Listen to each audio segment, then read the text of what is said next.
So I want to demonstrate how to assess a patient for neglect in a couple of different ways. The first way is going to be looking at visual neglect.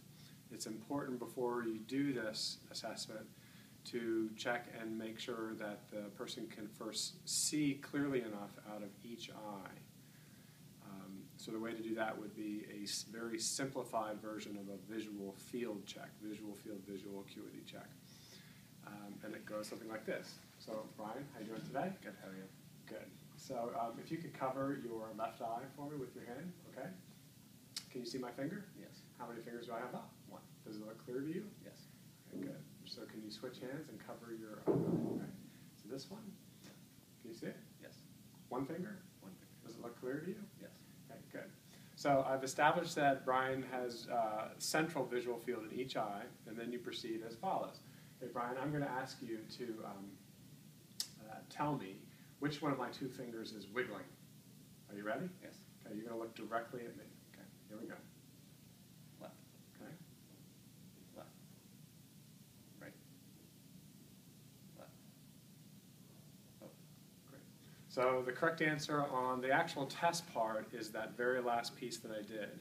The correct answer, of course, is that the person, when looking straight ahead, can see both fingers wiggled simultaneously.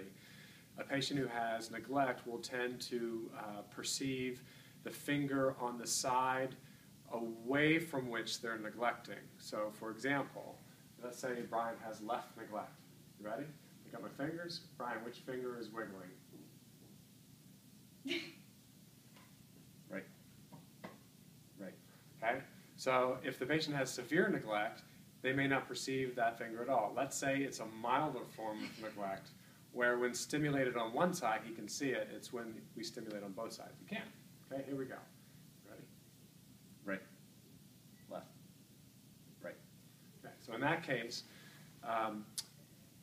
Brian extinguished the stimulus on the left-hand side and was biased towards the right side. So that would be an indication of neglect. For patients for whom this test won't work, you have some alternatives. You can observe them and during their functional activities, look to see if they're turning their heads, scanning to the one side or the other, are they reaching to one side or the other.